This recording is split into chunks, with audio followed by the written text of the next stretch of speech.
So we come on here every morning and we just have conversation about life, love, and the pursuit of happiness.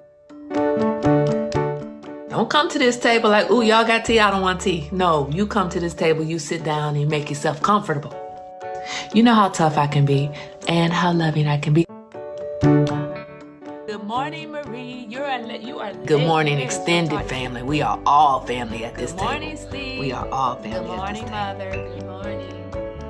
Good morning, Suli.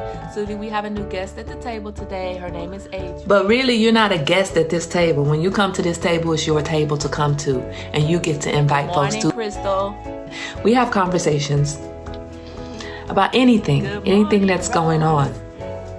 This table is not reserved for any particular person. It's reserved for everybody.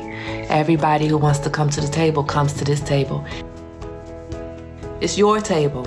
Now that you have come,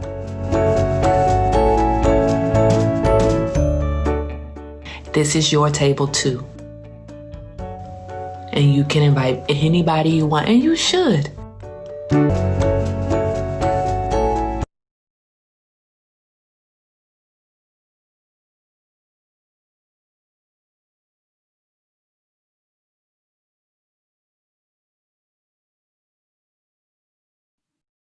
Good morning, tea timers. Good morning. Bear with me for 1 second. You know I'm doing big things today. I'm doing very big things today. I am simulcasting between Facebook and YouTube at the same time. Okay, I'm sorry. That is what simulcast means, right? Yeah. I know. I said bear with me, right? So I want to make sure that I am able to see everyone's comments. And, this is a new technology for me. And I don't know where your comments are. So we're going to hope that this is working right. I don't know where the comments are. Give me a second, guys. Give me a second.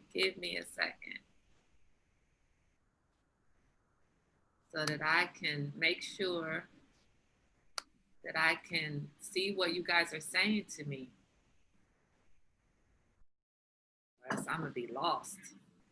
Sorry, Choo Choo. Just give me a second. I want to make sure I'm seeing people. Sorry, Choo Choo. Uh-oh. Just give me a second. And they all know I suffer from technology issues anyway, so I'm pretty sure Steve is already on here talking badly about me. I'm pretty sure, although I can't see what he's saying. Good morning, Elaine. I see you.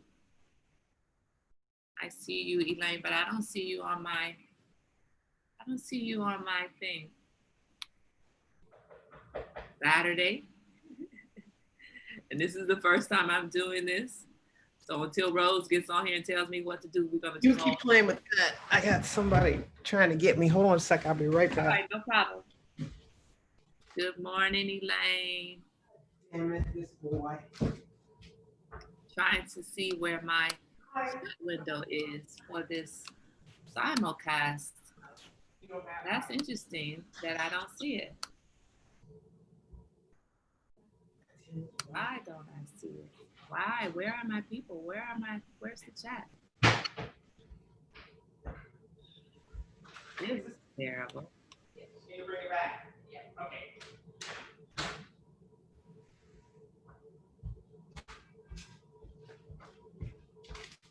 I'm back. All right. You okay? Yeah, I think what I'm gonna do is I'm just going to have to read these comments. It's just gonna be a little convoluted, but we're gonna get started in just a second. Let me see who's on here. I know I see Elaine on YouTube, but that we're gonna give everybody a couple of minutes to join us. Some people are probably out there celebrating this day of somebody else's independence, not mine. I don't know who's independent today, but who are probably out there. Good morning, Steve, as well as our Tech Challenge Nubian Queens who said, shut up, Steve. Look, I'm trying to do big things here. I'm trying to simultaneously live stream to YouTube and Facebook to help out mind not having to look back and forth. And now I'm going to have to be looking back and forth for the comments anyway. But that's okay. So we are going to and Facebook to help out. You know what? Mind not having to look back and forth. Hear me talking to myself. Oh, so Choo, what I wanted to make sure you understand is that when we live stream, hold on, when we live stream from between Zoom and Facebook or YouTube, there's a 20-second delay, and so comments will be coming in about 20 seconds. They'll hear us, and it'll be a 20-second delay between us and them. Okay.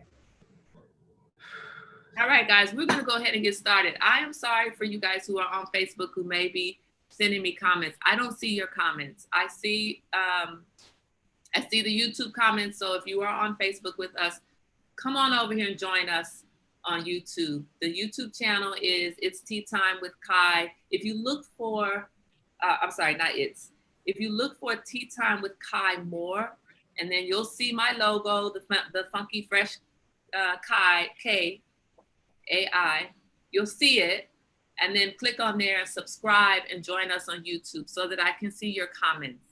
I am very sorry that I can't see your comments on Facebook, but you know I love you and I will come back to your comments at some point today if you don't come over and join us on YouTube. But you all know that the purpose of doing the YouTube is to move away from Facebook, and eventually I won't be on Facebook. So we are just transitioning right now. So today we have Choo here with us. Choo wrote a book that is a very important book for young ladies coming of age, very important. And so I'm gonna let Choo introduce herself, tell us a little bit about herself, and then let's talk about her book.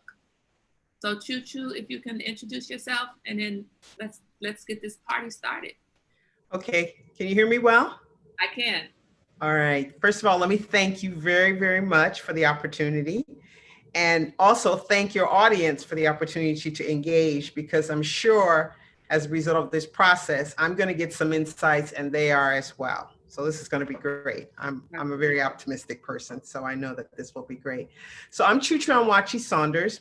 I'm a pediatrician and a CDC trained medical epidemiologist. Let's say that I've been dealing with children's issues for over 30 years. I've been career-wise, well, let me say uncareer. I'm a grandmother and a mother. I have 3 grandchildren, a set of twins, and a 1-year-old granddaughter, but there's another one coming, so I'll have 4, and I'll have 2 boys and 2 girls, which is perfect. Because children are a blessing to all of us. And anytime we have the opportunity to interact with them, that is also a blessing. So let me remind you of that, because I know as a result of this COVID, many of us are not interacting with children because we're afraid of them. But if you're afraid of what they potentially could give you, just put on a mask and put on some gloves and play with them. They'll like it. They'll think it's cute. They'll think it's funny. Right. So and put some draw some pictures on them too. That would be funny. Yeah, but all you have to do is just play with them and just do things and they'll think it's funny. Right. On the career side, I told you I'm a CDC trained medical epidemiologist. I went through all the training, significant training that CDC has in place. And I also taught at CDC. I was on staff for more than 10 years. I've been the Deputy Health Commissioner in Philly. I've been the Senior Deputy of Health in Washington, D.C. I was a program officer at the Ford Foundation, and I led the federal government's mental health response for Katrina. I'm a public health consultant now, so I've done a lot of other things, but just to let you know that when I speak with some authority. Right. Okay? Right. And you're a woman. Of course, first and foremost. I mean, and this book is very important that you're a woman having this conversation. Right. Mm-hmm. Right. And it's a very important conversation that I'm finding that still a lot of mothers are not necessarily having with their daughters. Mm-hmm. And if you go to schools, a lot of girls, no one's ever talked to them about it. And the reason is a lot of moms, some moms, not all of them, have this apprehension around it. And so they basically are waiting to have the talk. And what happens is their daughter will go ahead and have her period, and then they're behind the 8 ball with it. Right. So that's why I wrote the book. for them to get over that apprehension and be in front of the 8 ball, because their daughter would have read something simplistically that can give her some insight about what this is all about. So let's get into the book. Let's get into what is this book? It's called Oops. This is it. It's the book every little girl must have. And the reason it's called Oops is because young people have a tendency to take what's negative and make it positive. And I thought, oops, well, it came to me in a dream. And it's very interesting because I was listening to your program yesterday about moving forward and what do you need and how do you move forward and when do you know your calling and all of that. It came to me in a dream to call it Oops. It wasn't something that I decide. And it's the idea of them to say, oh, I got my oops. You know, do you have yours? Or, you know, my oops is here or it's coming, you know, whatever. Another way to call it and make it, you know, positive, even though it's considered to be negative. And we as people of color have always taken a lot of words and flipped them and made them more positive. So the story is about two 11-year-old twins that get their period at the same time, of course. And one of them likes it and one doesn't. And it goes through a couple of days of their experience with their period. But eventually what they learn is that their period is a gift. It's a clock that comes on every month to remind them to stop and take care of themselves. But why was there something in your experience or something because you have a daughter, was there something in your experience with your own oops or teaching your daughter about it that would make you feel like this was something that we really need to have out there in this? What happened was I'm a pediatrician and I was a deputy health commissioner in Philadelphia, and a middle school was having problems with girls. My expertise in CDC is violence, specifically youth violence. And they asked me to come to the school and talk to these girls about violence because they were getting more into physical fights and in many cases pulling knives out and whatever. So what happened was I came up with this thought that when I got to the conversation to ask them, what do they want to talk about? And I asked the little girls what they wanted, and they said they want to talk about their periods. And I said, well, what is it about your period that you want to talk about? They said, well, is it true that when you have your period, you can just put it on the floor? Just put it on the floor. When you have your period and you sit on the concrete, will your period last longer? Or is it true when you have a period, you hold a baby, the baby will die? And I was like, what? Where is this coming from? You know? And I felt particularly slighted because I'm a pediatrician and I know part of the anticipatory guidance process is you teach little girls about their period. But what I realized is that many of my colleagues were not doing that for whatever reason. A lot of it could be, some of it is more men now are in pediatrics than there were before. And they probably have a little hesitation around it. And secondly, I noticed women themselves have had some difficult experiences around it, so they don't necessarily want to bring it up. Right. So I decided after that session that I was going to write something for little girls that would make them understand how important this specific milestone is. It's the most significant milestone for little girls, most significant, not breast development, not getting taller, none of that hair under the arms. The most significant and the one that they struggle around is getting their period. So I was going to write a book that would teach them that their period was a gift, to remind them to be self-confident, to engage in self-care, which is really important, but most of all, to love themselves. And that's it's important because I can remember in middle school, getting your period was not something you were proud of. That was a nuisance. That was a nuisance. And I can just remember the embarrassment and all of the little mistakes, the oops that happen when you're a new period getting girl, when you're menstruating for the first time and at the beginning of your menstruation, right? At the beginning of having a cycle. Right. There's a lot of embarrassment around accidents that happen. Embarrassment around accidents that happen. I understand that, but all of us have gone through them and we're still here and we're great women. All right. I remember one young lady she's not even a lady. She's the editor of a significant African-American newspaper here in DC. And she told me her story that when she was 12 and she had her period, her father took her out and bought her a gold Boulevard watch. And from then on, she was like, whatever, it's like, and so what we need to do is build positive experiences around this significant milestone and educate our girls that those mishaps can happen. In the book, actually, a mishap like that happens to one of the twins. I'm not going to tell you how she handles it, but the way that she handled it out of understanding that this was something significant was completely different. It wasn't something that she was made her feel less than, it made her feel more than, because it was around this significant event that she now knew was important. So, I think as I'm listening to you, and I know that when you first wrote this book, my mother gifted the book to my daughter, years ago. Yeah. So the thing that I'm thinking about is that we need to normalize. We talk about at this table, normalizing a lot of things that are uncomfortable so that they are not so uncomfortable. We've talked about normalizing, talk about sexual relations, the body parts, just normalizing it from a very early age so that our kids grow up with just this, yes, I have a penis. Yes, I have a vagina. Yes, I get my period. Or yes, a girl gets her period. And I think one of the things that makes it embarrassing is that these are conversations that happen with girls, but they are not conversations that happen with boys about what happens to girls, just this normal physiological development. Mm-hmm. And so girls are embarrassed around boys, not around their female counterparts. Right. And what you find is that in most schools, when they talk about the period, they'll take separate the girls from the boys.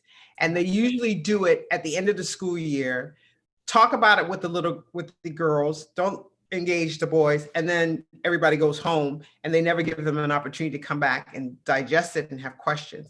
What I say, Oops is the book every little girl must have, but it's also the book every little boy must read. And so I encourage not only the girls to read it, but boys to read it as well. Right. And it was very significant for me in the sense I have a son who's 4 years younger than my daughter. And I remember when I was developing these concepts and I talked about it in the home and everything, my son came to me one day and said, "Mommy, when is Ayana going to have her oops?" Out of the blue. But he knew that it was not something she should be afraid of. And it's something that he could be supportive of her with. Right. And I think that that's truly important. So I'm glad that you raised that issue. Yeah, it's not a conversation that you should leave either group out. When I was in high school, there was a young lady, I don't remember her name, but she used to, and actually it was talking to her that helped me to become a little bit more comfortable with just, the fact that I get my period, right? Just a little bit more comfortable. But her brother would go to the store and buy her products. And it was not even a big deal to her. She would tell her brother, "Hey, can you go get this for me? I need these Tampax, or I need these Kotex, I need this." And her brother would go to the store and get it for her. And I couldn't even imagine telling my brother that I was on my period, let alone ask him to go to the store and buy something. And if I went to the store and even bought it for myself, I'd be tucking it under something on the register, like hiding it, right? What made you feel that you couldn't tell your brother? Think about it. There was never a conversation that was had in mixed company.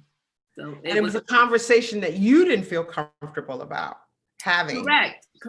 And you felt that it made you feel less than in one way or another. I'm not going to describe that less than. That's not my definition. No, I don't think it was less than.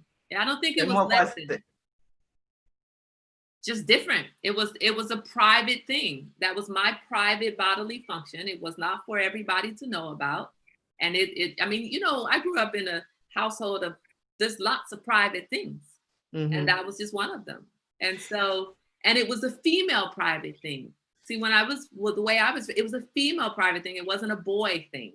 And it wasn't even a human development thing. It was a female private thing. So if you're raised under this If you even through society or not necessarily through the teachings of your own household, but even through society, if that is seen as something that is for females, it's not a conversation you have with guys. I agree.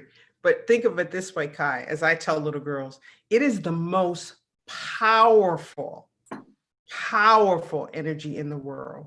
Mm-hmm. Nobody else can bring another individual into existence except a woman. No one. Men contributed, and now even we don't even need them to contribute with artificial insemination, right? Right. Nobody else. So it is so powerful that I understand now why people were trying to keep it private, didn't want other people in it. They didn't understand it. But now think about it, where we're going as women and who we are.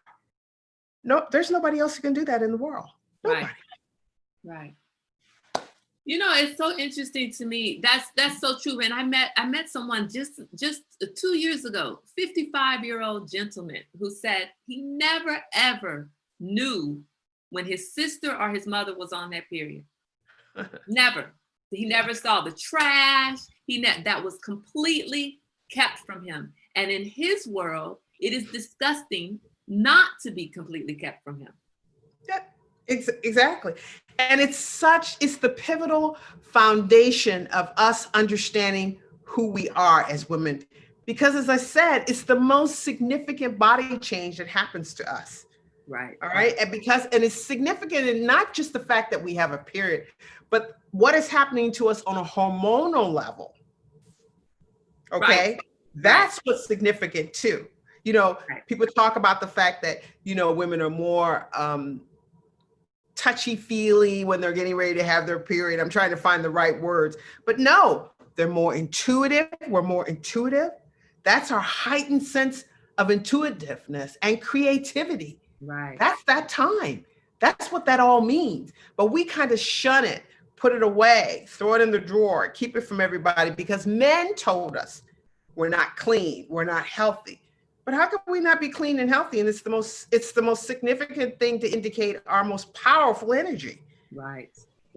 When you choose to have children, that's what I tell young people. You don't always have to have them, and you don't need to have them at the wrong time. But when you choose, that's the thing that indicates that you can have it. Okay, that's it. That's your power. Mm-hmm. So every month, why don't you do something significant to celebrate that? Good grief. I said, you know how many women don't have a period who are upset? So if you have it, take the time to do something that makes you feel whole, that makes you feel happy. I tell little girls a story how when I was a little girl, I liked banana splits. And my family didn't have all the money in the world. So I would have one banana split maybe every summer. Okay, because there were 6 of us children, and you know, one person can one per summer? Yeah. Wow. Yeah. So I said to them, can you imagine, okay, here I am, I'm a physician, all the things I've told you I've done, I'm a mother, I'm a grandmother, I've done this, you know, I have my own house, you know, I go through all this. What would have happened if I could have had a banana split every month? Because I love banana splits and they made me happy. Right. Oh my God, where would I have been? You know what I mean? So I tell them, find the 1-2 things that make you feel happy and do them. If it's to paint your nails, I don't care. If it's to go to the mall with your mom and window shop, I don't care. Just do what you need to do for your oops, because celebrating, it's the most powerful energy in the world. And you have been blessed to have it. And it's a gift. Now take care of yourself. Right. That's what I tell them. You know what? I think that if we framed it that way, I hear you. I hear you. I've always framed it that way for years. It's just been difficult, you know. I hear you. But I think if more of us framed it that way, like it's a celebration, it's a celebration of your life-giving ability. Then, although, because some women have their periods and still aren't able to have babies, so we might want to be careful about saying it's a life-giving when then later on in life they can't have a baby and now they think they're not life-giving. So frame it in a positive way though, and do this celebration. Have that be the one time of the month that you really go overboard treating yourself. If we do that to our young girls, then it does become something of pride rather than something to hide away. And I do think though that today's generation is not as is not as timid about it as generations in the past. I think there are more and more conversations that are being held across genders than what was going on, you know, when I was coming up, however many years ago. So I think that maybe now the conversations do happen in mixed rooms, mixed settings, right? Maybe, because I know that with my daughter, I don't recall her being as timid about it. It's my period, you know? And I think that may have had a lot to do with how I, you know, getting this book and how I taught her, it's your period, it happens, everybody has it. And I would send her brother to the store to get things for her, because I remember that girl in high school whose brother went to the store for her. Right. And I thought it was the most phenomenal thing to have that type of, you know, that type of male-female bond between the two. I'm sorry that I keep looking down. I keep checking the chats, and I think there's something going on, because normally people are running their mouths with me, not just me. Oh, there we go. Let me see okay, sorry. So let me see what Elaine let me say something else too. Oh, go ahead. Not that we in our communities, and I know in white communities and Jewish communities, they've celebrated the period, right?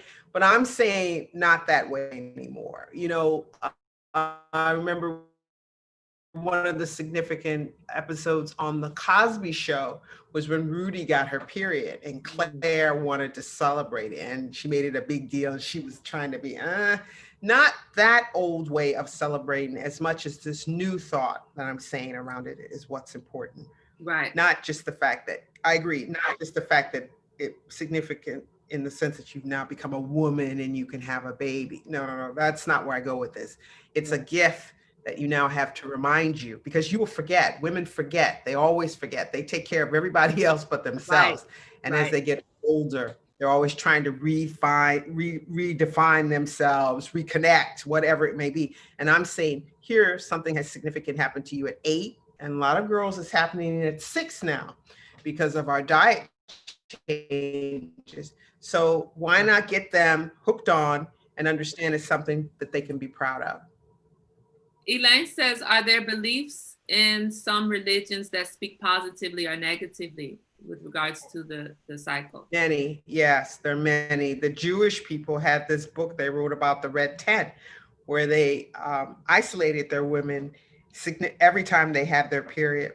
In Africa, the impetus behind the book, I didn't say, one of the impetuses, I come from a traditional family. My father was a king and he had multiple wives. And one of the traditions was that when the wife was on her period, she couldn't serve the king. You can't touch any of his utensils, his cooking, anything. And it was one of my stepmothers who was bathing in the sun, singing. And I went to her and I was like, Auntie, what are you so happy about? And she said, well, I'm on my period. And I go, well, what's so special about that? She said, well, everybody has to do everything for me. I don't have to do anything. Wow. And that's what made me write another impetus that's in the book, about the fact that it's a time when everybody, I tell the story to the little girls in the book as the Nana, I'm Nana in the book, that long ago in Africa, when a girl had her period, she didn't have to do chores, but that was so that everybody else could take care of her. And that's what got lost. And so we need to understand that this is a time for us to take care of ourselves, you know? That's a good way to look at it, because that is not how those stories of the women not being able to serve food, or that's not how that story is portrayed. Exactly. It's portrayed as if they're perceived as dirty. But no, not in our house. It wasn't. The women were, that was their time off. It was the time for them to focus on themselves. Time to do they were probably waiting for their period. Exactly. They're probably like, I cannot wait. They would say, I have it, when they didn't have it, right? Just so they can have that time off. Can I get 2 periods a month, please? And can they last for 2 weeks each? Exactly. I had a little girl in Atlanta tell me, when I had to do a big session at a temple where Reverend Barbara King is the pastor, and it was like more than 100 little girls. And one little girl said to me, she got up and she said to the group, you know, she's right, that she won her state championship in track when she was on her period, because she had a positive, her mom wouldn't let her stop, and she wanted on the day that she had her period. Wow. So she's like, and see? You know what, so there are people who have their period and it is detrimental. Yeah. Some people I know I've had when I was younger, I had friends who would have their period and they would end up in the hospital every time. Right. Or in horrific amount of pain, blah, blah, blah.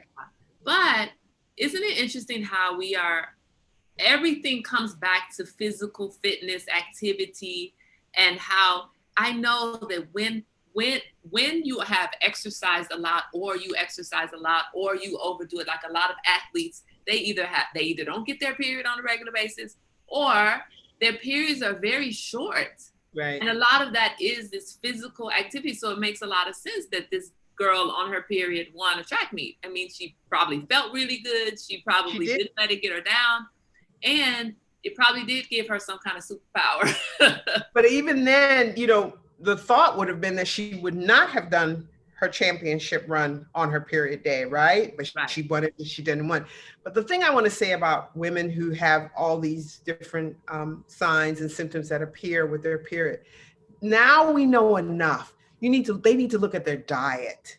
Right. They need to look at what they're doing, because I say those are the women who need to take more time for themselves to figure out what's going on, because something is telling them to slow down, because that's what your body does too. It tells you when to stop, right? And refigure or redo something a different way. And that's what I say to little girls. If you're one who has significant cramps and things like that, then we need to look at your diet, look what else is going on. Maybe you're not well hydrated. Maybe you're not getting enough sleep. These are things that can contribute to the hormonal levels that contribute to the cramping and the pain. So it all goes back to a lot of what we talk about at this table is self-care. And so your book framed in the self-care sense that this is a reminder for you to take care of yourself. That's a great way to look at it. And if it all goes back to self-care, then getting the proper amount of exercise, getting the eating right, being well hydrated are all ways that the females and let's be clear, this does not stop once you get your period. No. Just because you understand you have a period doesn't mean you welcome that sucker every month. Most people do not. All right, I don't have statistics, but most of the women I know do not welcome their period each month. They, until it's not going to come anymore, and then they're looking for it. Like, wait a minute, where is it? But if they have this new, different attitude about it, they will. Because a lot of women need to understand that when something is off, they need to know why it's off in their body. They would know if they were paying attention to their body from the time they were 8. A lot of times what happens is when by the time you get 8, 10, and you have your period, then you just start forgetting stuff or doing everything society tells you. Right. And that's what the struggle is about, not being happy and looking for things outside of yourself. Right. If you know you, if you love you, you understand what I'm saying? Mm-hmm. Mm-hmm. It won't happen as often as it's been happening. Mm-hmm. It's happening too much. Too many women, you can make buco bucks on self-retreats, finding yourself seminars, webinars, people are still, what is that? Right. I'm 60 some years old. I'm still trying to find, no, I know where I am. I know me. Right. You know what I mean? I'm all right. If I have you have down days and you have up days, that's okay. I'm having a down day. Okay, maybe I need some extra chocolate cake. Right. But you know what? I'm going to snap back. I know I'm going to snap back, because I have a regular routine. I know if I may not exercise for 2 days, but I'm going to get back to it. I know I'm going to get back to it because I trust myself. I love myself. I've already indicated this is an example of self-care for me. Mm-hmm. That's how you find yourself. So we need to teach little girls that early. Mm-hmm. And it doesn't mean that the boys are excluded either. They need to find it just as much. I'm not saying that. Right. And it's interesting because it's everything, you normalize it at a young age. Even when you go off of the path a little bit, you always have a foundation to come back to if you normalize these things early on in life. let's see, I have a question here. What are some of the things in your diet that can contribute, positive or negative, to some of these? You mentioned it earlier that if you're having problems, cramping, all of these extra things. Well, one of the things that we know that's contributing to girls having their period earlier are the hormone-laden food and meat that we eat, all right? So understand that in this country, they're making shortcuts as it relates to food all the time. Mm-hmm. So a lot of chickens are fed gluten, GMO corn. Cows eat corn. Cows are supposed to eat grass. They're not supposed to be eating corn. So what you need to do is look at that, change your diet, make meat and protein a staple. I mean, a condiment, excuse me, not a staple, a condiment, not the full plate. Eat more plant-based foods and you'll find that things will shift in your body. It'll be easier for them to digest stuff. But if you want to eat protein, then eat grass-fed beef, eat only organic fed chicken, don't wild fish only. And remember, salmon does not come out of the Atlantic Ocean. There are no salmon in the Atlantic Ocean. So if you see Atlantic salmon, it means it's farm raised. Salmon comes from the Northeast, way up by Alaska. So that's what you need to understand. So pay attention to what you're eating and what you're drinking all the time. It's important in this country. And you'll see your body shift. So I just want to go back and you said, and I know this isn't what you meant, but I want to clarify because we do have vegans at the table. You can get your protein. I'm a vegan. Okay, good. So you said if you want protein, then eat this meat, but there's lots of ways you can have beans, there are vegetables, there are other great sources of protein, but I didn't want to force people to be vegetarians or vegans. No, but I just want to make sure that everybody who watches knows that we understand there are other ways. Because I'm a vegan, so and I don't see a vegan as much as I say plant-based diet. I have more of a plant-based diet, Because those are two different things, sort of. I mean, vegan is a whole lifestyle choice. Plant-based is not necessarily lifestyle, it's an eating choice. At least my understanding. It's a lifestyle. It's a lifestyle. Well, it's lifestyle, but what I mean is if you are a true vegan, hardcore vegan, you're not wearing leather shoes, you're not. No, I'm not that. I as a matter of fact, I like leather shoes. So that's what I mean. Leather belt. I don't have a lot of, but if I'm gonna buy a pair of shoes, if it has a leather sole, that's interesting to me. Right. Because you don't find it anymore. So I'm not that hardcore, but I do understand. I'm not a vegan. I mean, I understand the importance of animals and killing them and what they're contributing to the environment and all of that. But I'm more of a plant-based eater because of the benefits it has for my body. The health benefits. Right. Yes. Right. That's interesting. And not only the health, the emotional, if I eat a hamburger, I'll feel it. But emotional is health too.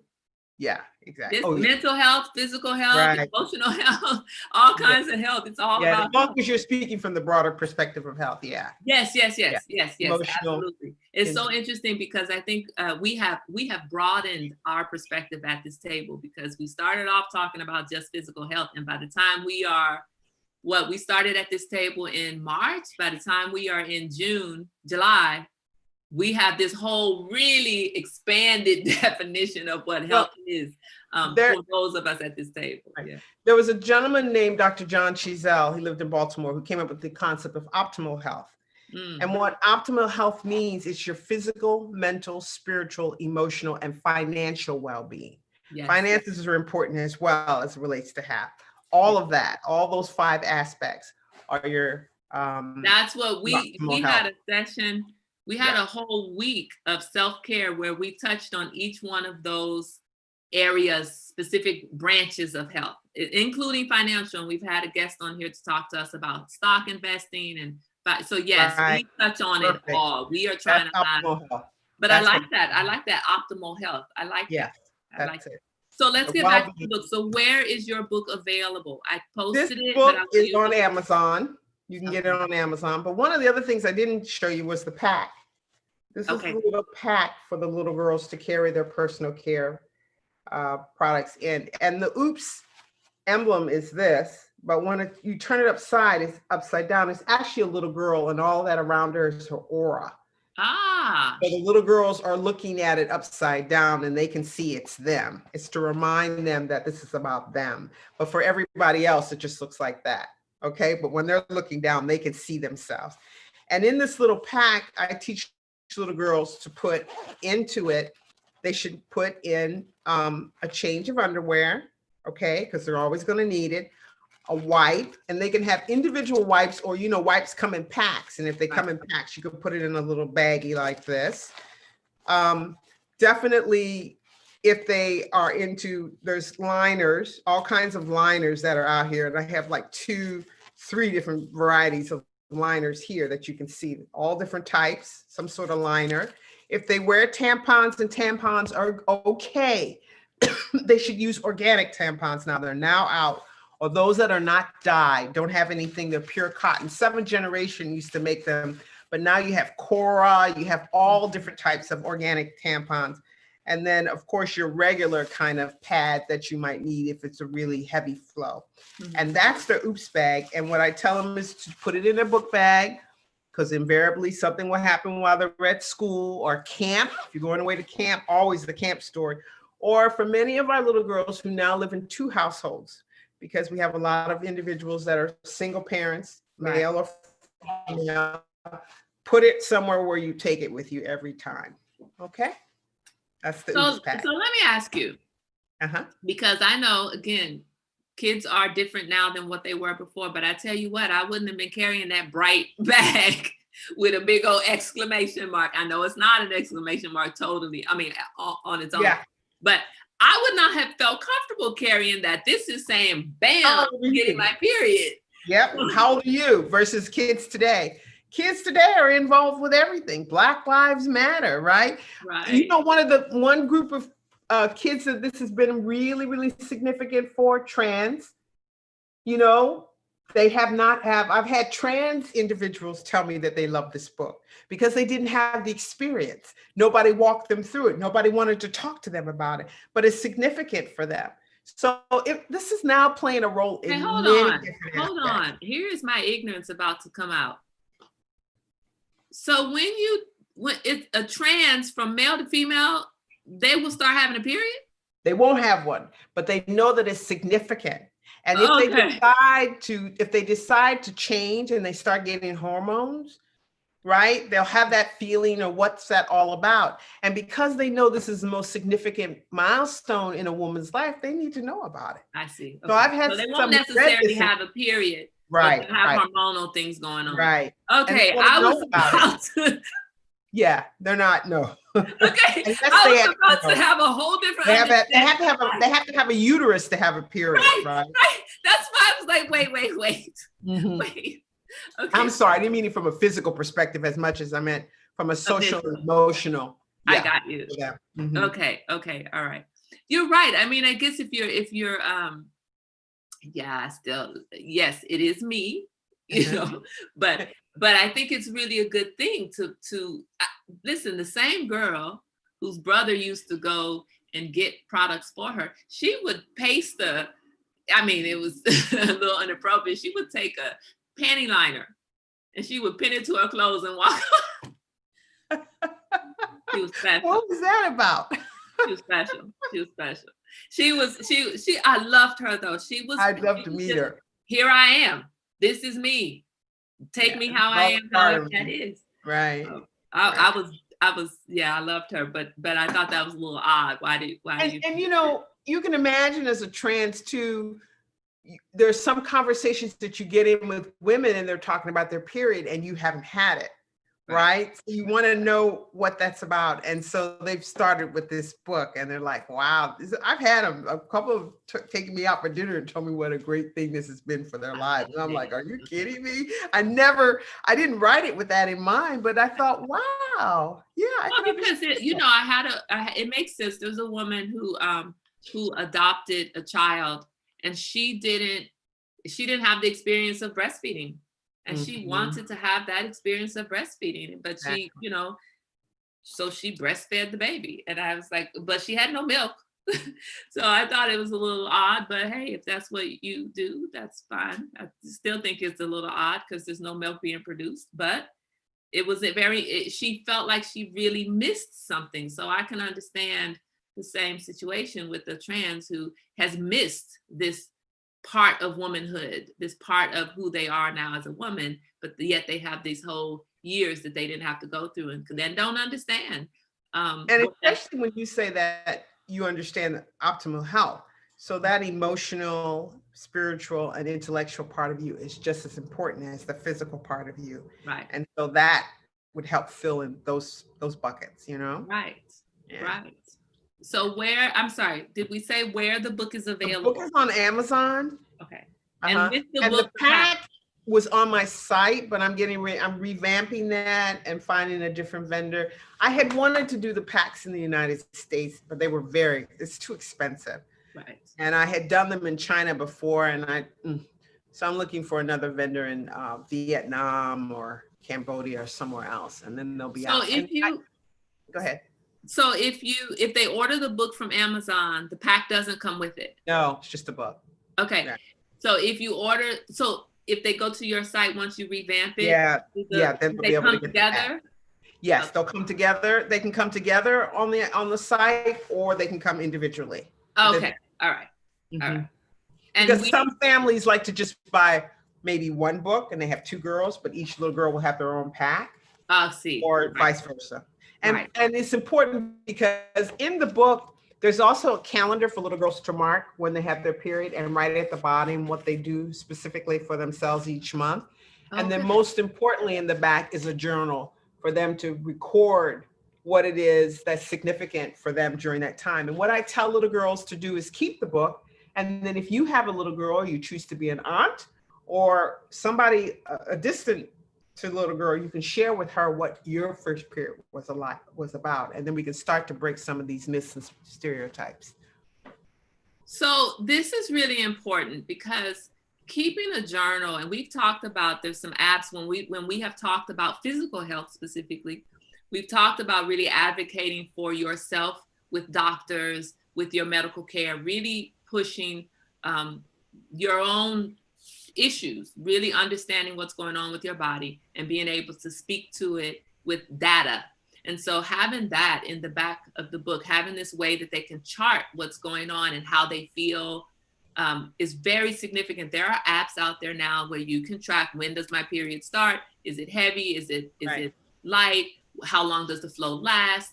These are not more than just to give the young girls power and understanding of how powerful it is to have this gift. More than that, it's really important for them to understand how this gift comes, when it comes, how long it stays, what happens to me when it comes, so that I can talk to the doctor about it. So they can talk to their parents, and then they can talk to the doctor about if they end up having issues. So being able to track that is very important. It's very important. It's very important too, in the sense of your own data. Right. Because what tends to happen is that we as physicians, and I'm a physician, I'll speak from that perspective, but I don't necessarily do this because I learned earlier, they tend to put everybody in the same bucket, and that's not right. Mm-hmm. You know, you are an individual. We are all unique, and our body responds uniquely. So if you've been tracking your body, you can say, oh no, that's not going to work for me. I know it's not going to work for me. Right, Remember, exactly.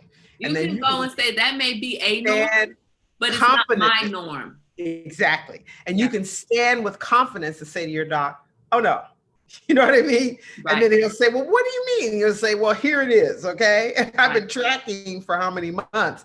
Doesn't work for me. Right. I have had to push and push and push for my own healthcare. And that's exactly, I take photos of whatever it is. Right. I track my temperature every day. I track all of this information, and I can go to the doctor and say, yeah, that's someone else's norm. It is not my norm. This is not how my body responds. Very important. And imagine how powerful that would be if you're young and you say that. Yes. And if you start when you're young. Yeah, exactly. It's a lifelong habit, and it's normal. It's a normal thing. So, so what is the price of the book? That's what we're being on Amazon. It's $11.99. So $11.99. And then there's a Kindle version coming out in maybe by next week for people who use Kindle, and that won't be $11. I think it's going to be like $6.99 or $7.99, something like that. we're gonna. Okay, and you're working on getting is your website ready? But I have an old website that they can go to. It's called the oopsbook.com, but we're gonna revamp that really soon. Yeah, but that's the old website. That's still up right now. And you know, it's so interesting. I struggle with it because your daughter's how old now? Look, why did you have to ask me that? I got to do math. 26. She's 26. Yeah, because see, if she got this, if your mother bought this for her, right, she must have been around 10 or 11, and it's about right when you started this. Right. And it was my 10-year-old granddaughter. I was speaking with her last night, and I said, you know, Nana's been doing this. She's been trying to get this out there. She's beat up. She's tired. You know, she doesn't know. And she said, Nana, I think you still need to do it. So I said to her, well, go on the internet and see what I'm competing against. And she went out there and she said, Nana, there's nothing like it. Right. So she just left yesterday for her experience in Connecticut. We created a camp kind of experience for her and her brother at relatives who have a big farm area and swimming pool and stuff. And she left. She said, Nana, yep, she thinks I need to do it. So that was encouraging for me because I was like, you know, but I think everything has its time. Right. I think when I first started it, when your daughter was my daughter's 32. No, she'll be 34. Okay. And she got an Oops book. I wrote it back in 1995 or so. Okay. And she knew about it then because she knew about the creation of the story and how we had the storyboards up and we were trying to figure it out and that kind of thing. And I'm just like, wow. But I think now it's the time. I think it's significant for the Me Too movement. You know, I think about the little girls that were abused by Jeffrey Epstein, how they didn't have self-confidence. No one was there for them. You know, their families were burdened with other issues because many of those girls came from poor homes, but they were taken advantage of. And so you need something on a societal level that is going to help girls. And what I want to do is have little girls in the developed world buy a Oops book in a pack, and I give one to a girl in the developing world, what they call the developing. It's not really the developing world, but in other countries and places where people can't afford them. My dream is that one day every little girl will have an Oops book and a pack. So it'll be a world movement. I want it to be a global movement. And have you done, or are you doing workshops in schools? Where you go in? I've done so many, you know, that's, I said, it was a school, 200 little girls in Philadelphia. They gave me the idea. So I've done schools have brought me in to do workshops, teaching with them. My dream is that it becomes a part of the curriculum. They teach little girls about their period, add this to augment that curriculum, give them something that's more update, more general, something more to look for versus the old version of, oh, it's your period and, you know, this. Right. So what I need to also do is develop a video that goes along with this. That's a video production of the story for little girls so they can show in the schools. But that's been hard because the gatekeepers for the curriculum are women who have, I don't mind saying it on your show, they have issues. Right. They don't want to do it. One woman told me how she had thought about something she wanted to do, and her little girl, this is a nurse, right? In the 5th grade, came home and told her how her friends had had her period, and she was so embarrassed because she had planned to talk to her and she hadn't talked to her daughter about it. Right. And one of the put it off until it's too late. Not we, meaning me or you, but people. And what I tell people is that you give the little girls the information so they become the leaders. Because somebody's going to have it. It's going to happen to somebody. They could be the one who will say to them, oh, take it easy. It's just your Oops. It really is about you understanding who you are at this time. You know, you need to be more self-confident. You need to take care of yourself. And most importantly, you need to love yourself. And that carries into adulthood. It absolutely carries into adulthood. And it's so interesting to have the pack, kind of the prep pack. I don't know how many times I've been in a setting where I'm with a bunch of females and somebody needs something that they don't have. And I'm just like, how could you not have proper tools? I was in the airport. I had an opportunity to sell these in National Airport at a woman's store. She liked the idea and I was sitting there. And this woman got off a flight and she said, what's that? And I told her, She said, oh my God, can I take one of those now? And she dumped all her sanitary napkins and stuff that she had in her purse and stuffed it into this and put it in her bag and said, thank you so much, you know, because she had a little pocket down here, tampon down there, you know, a light pad, you know, whatever I can't remember the name for it, right. It was just all over her bag. And she was like, oh my God, this is so bad. Right. So we perpetuate our own downfall. We do, but you know what? In bringing this education into the mainstream, having these conversations helps for us to reshape how we see it, reshape how we see this time of the month. I tell you what, by the time you've had your period for 40 some years, you're about tired of that dang gift, you know. But at the same time, when that gift decides it doesn't want to keep giving, then you're like, wait. What's going on? So there's this love-hate relationship with it, and we don't talk about it. We don't talk about it enough. Or it's just like we talked about at the table one time how we have this disconnect between the understanding of what's going on in Black community and some of even our closest white friends. And part of the reason is we don't talk about the problems in mixed company sometimes. And we're starting to have these conversations now. We have already started to have these conversations in any company, whoever's at the table, I'm talking about it. And I think that's the same thing that needs to go on with this. These conversations about menstrual cycles and normal development should happen no matter who's at the table. It is not only a female issue. It's an everybody thing. Everybody. What male person is not touched by a female in their life? And if you're touched by a female in your life, this information is for you as well. It's not just, and if you don't have any young girls now, you can still have a grandchild, a niece, a cousin, a neighbor. You have some female in your life that could benefit from this. But as I said, this is a good book for fathers to read to their sons. Yeah. And let them ask all the questions, and then that's all they need to know, and they'll be fine. Yeah. If they know that this is a time when women need to be revered and it's significant and it's a gift for them and they're very powerful. Okay. Can you imagine the difference in attitude if I can?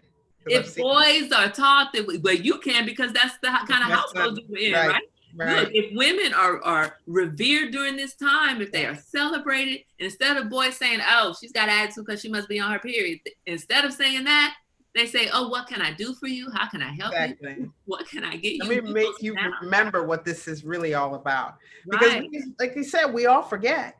We all forget. There's something about the human experience that keeps allowing us to keep repeating things. But once we get the knowledge, we can cut down that repetition. And that's what's important. We don't want to be like the hamster that keeps going around and around on issues, but we have to get that insight, that awareness. And part of that comes from the greater society, but society hasn't been doing a good job of that.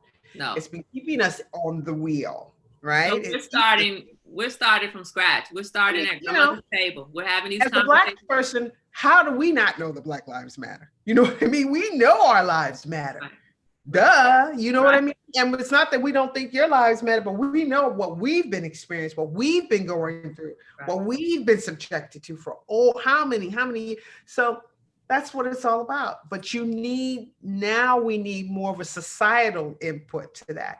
You know, when I look at you, you need to remind me that I need to self-care, right? That's what we call the collective responsibility. That's what comes out of our Africanism. Collective responsibility for who and what we are. We don't live in isolation. We're confused in this country because this is an individualistic society. Anglo-Saxons are extremely individualistic. African people are not that way. Asian people are not that way. Indian people are not that way. Come on, you see them. They come here, they get together. Even Latino people are not that way. But this society perpetuates that. And that's what and as African Americans, because we were here first, we're the second ones to kind of perpetuate it, but it's to our detriment. We're collective responsibility. So we need those things that build that collectivity back into our culture, back into our existence, that can remind us of who we are when we reflect back to each other. Exactly. Absolutely. I absolutely agree. And I know that's what we've been working on at this table specifically, is to just rebuild from the inside out, to rebuild from the inside out, focusing on selves, and then secondarily on our families and our immediate families, our immediate community, and then letting it spill over into the community at large, always with the idea for how I am first responsible for myself, but in being responsible for myself, I am responsible for the collective good, and how I contribute to the collective good. So I absolutely agree, and I appreciate you for coming on this chat. I am sorry that we're having technical issues, because usually we have a million more comments here, but people will likely go back and I will go back and see their comments later, or they will leave their comments later. And then I know you don't have necessarily a social media presence, but if there's any questions or anything that come in or that I didn't see for technology issues, I will send those over to you, because I know I have your. I have a Facebook page. I have a Twitter. I have all that, but you can send them to me. Okay. All right. So if you Thank you for having me, though. If you can share that information, then I'll pass along. Well, if there's anything I need to get to you, I'll reach out to you. Okay. So that we can make sure that if anyone has questions, then they can reach out to you via your website or your Facebook page.